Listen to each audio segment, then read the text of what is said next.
Bonjour à tous, soyez les bienvenus dans Zoo Academy, votre nouvelle émission sur les animaux, la nature, l'environnement et la biodiversité. C'est en effet dans ce cadre idyllique que nous allons aller à la rencontre de 3 groupes de jeunes enfants allant de 8 à 14 ans qui vont vivre des expériences extraordinaires pour en savoir plus sur ce monde qui nous entoure grâce à des activités que vont leur proposer tout au long des semaines à venir, 28 semaines au total, Laura et Agathe. Créé en 1973, le PAL est d'abord un parc zoologique auquel s'ajoute 8 ans plus tard, en 1981, un parc d'attractions. Basé à Saint-Pourçain-sur-Bèbre, dans le département de l'Allier, il propose 31 attractions et présente plus de 1000 animaux et ce, sur près de 50 hectares. Aujourd'hui, le PAL est le 5e parc d'attractions en France avec 730 000 visiteurs accueillis en 2023. C'est aussi une fondation et une école, l'Académie Le PAL. Bonjour Laura. Bonjour Guillaume. Bonjour Agathe. Bonjour Guillaume. Alors aujourd'hui, nous allons parler d'un métier qui fascine les petits et les grands. C'est le métier de soigneur animalier. On va en parler avec toi dans un tout petit instant.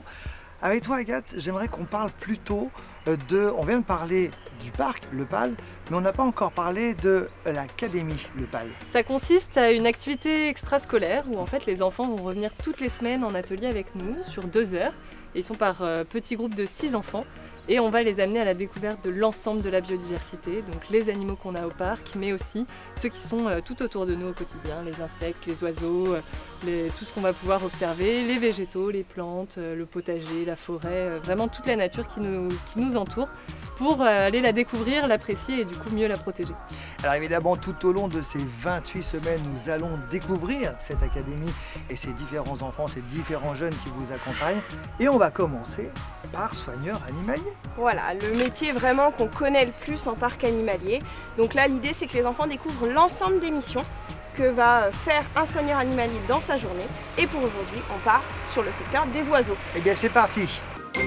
Bonjour, je m'appelle Théo, j'ai 11 ans, j'habite à Neuilly-L'Oréal. Je m'appelle Gabriel, j'ai 10 ans et j'habite à Thiel-sur-Acolin. Je m'appelle Garance, j'ai 10 ans, j'habite à Saligny-sur-Oudon. Moi je m'appelle Tom, j'ai 12 ans, j'habite à Yzeure. Je m'appelle Marie, j'ai 10 ans et demi et j'habite à Dompierre-sur-Bèbre. Je m'appelle Mathilde, j'ai 10 ans et j'habite à Saint-Léger. Je me suis inscrite à l'Académie du PAL parce que ma soeur faisait ça et j'ai entendu qu'elle faisait du bricolage et j'adore ça, le bricolage. Donc j'ai rejoint l'Académie du PAL parce que mon frère s'amusait bien là-bas et que j'avais envie de découvrir.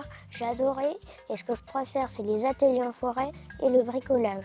Je me suis inscrite à l'académie parce qu'on découvre les animaux. Ce qui m'a poussée à m'inscrire à l'Académie Le PAL, c'est déjà depuis tout petit, j'aime les animaux, donc j'ai voulu en apprendre plus. J'ai commencé l'Académie du PAL parce que j'adore les animaux et la nature.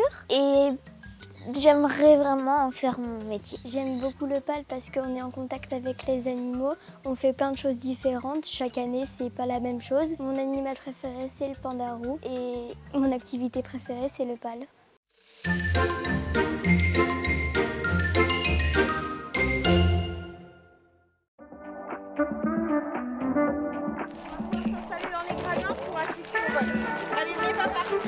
Donc là, on est sur l'esplanade des rapaces et on assiste au vol des pigargues. Donc là, on a 2 pigargues. L'idée, c'est qu'ils continuent à avoir un peu de public parce que là, c'est vrai que comme on est fermé le reste de la semaine, ils n'ont plus l'habitude de voir des gens. Voilà. Là, il aimerait qu'ils volent un petit peu plus haut plutôt que de faire juste d'une tour à une autre. Il aimerait que voilà, ils prennent un peu de hauteur. Mais là, aujourd'hui, ça demande un petit peu de force. Donc Ice, il aime pas trop là, les gens, il a un peu du mal à voler au-dessus de nous, on nous contourne un petit peu. Donc ça c'est normal, c'est un jeune pigargue, il a que 1 an. Donc c'est pour ça que pour l'instant il n'est pas très à l'aise avec le public. En plus ça fait 1 semaine qu'il a vu personne dans les gradins, donc c'est pas évident. Bah là il regarde un petit peu quand même, le fait qu'il y ait des gens en dessous, ça l'intrigue un peu parce qu'il a déjà volé hier, mais hier c'était tout vide, il n'y avait personne. Donc forcément, aujourd'hui, tiens, il y a des gens... Il en avait marre. Voilà, c'est ça. Bon, quand il y a moins de vent, ça veut dire qu'il faut qu'ils battent plus des ailes pour voler. Alors que quand il y a du vent, Par contre, ils quand il y a peuvent beaucoup prendre de vent, ils les ont thermiques. quasiment pas à plus. Bah, tu sais, quand il y a du vent, ils arrivent à prendre Bah les oui. courants pour remonter. Donc c'est plus facile. D'air chaud. Ouais, c'est Là, ça. on est installé sur les bancs pour une répétition des rapaces, ou plus précisément pour un entraînement, pour qu'ils se habituent à ce qu'il y ait des gens. Il y avait des grues demoiselles et des pigargues. Le deuxième pigargue a eu beaucoup de difficultés à rejoindre son soigneur. Il avait peur de passer au-dessus de nous. Les répétitions terminées, nos académiciens embarquent pour vivre une nouvelle aventure. Leur mission va commencer, mais ils ne la connaissent pas encore. C'est parti. Alors du coup, notre mission d'aujourd'hui, c'est le nettoyage des volières perroquets. Donc du coup, ils sont là. Bastien, il est en train de nous ouvrir les volières pour lesquelles il a rentré les oiseaux. Donc notre mission, c'est le ratissage du sol pour bien nettoyer. Donc retirer tout ce qui est les plumes, les crottes d'oiseaux. Bien faire tout propre. Et ensuite, on pourra mettre la nourriture et Bastien, il pourra ressortir les oiseaux. Avant de rentrer dans les volières, on fait passage dans le pédiluve et puis après, on pourra se mettre au nettoyage. Ok ? Allez, on est parti. Donc là, après avoir été voir voler les rapaces, on est allé nettoyer les enclos des perroquets parce que les voir voler, c'est joli, c'est le côté entre guillemets marrant de soigneurs. Mais derrière, il faut aussi qu'ils soient bien dans leur peau. Et du coup, bah, nous, on doit nettoyer leur enclos. Les oiseaux là. Allez, drôle de petits oiseaux. Allez, Garance. C'est un nettoyage qu'on fait quotidiennement. Et donc là, on va nettoyer les volières extérieures des perroquets. Donc on a un soigneur qui a rentré les perroquets dans leur bâtiment. Et maintenant, on va pouvoir passer au nettoyage. L'idée, c'est de ratisser l'ensemble de ce qui traîne par terre, bien retirer les crottes, bien retirer également tout ce qui est les feuilles, les plumes qui vont rester par terre ou les restes de nourriture. Laura, on vient de trouver une plume, elle est trop belle. Je te jure, elle a du bleu dessus. Bah, Marie vient de trouver une plume. Voilà, merci. Ouais. Bah, regarde, c'est les conures soleil qu'on est plumes comme ça. T'as vu ? Un peu bleu, un peu jaune. On voit du vert. Tu vois du vert, toi ? Oui, il y a du vert, du jaune, du bleu. Moi, je vois que du vert et du jaune. Donc là, à l'instant, je viens de ratisser l'enclos des perroquets pour pouvoir enlever leurs plumes, leurs caca et tout ça.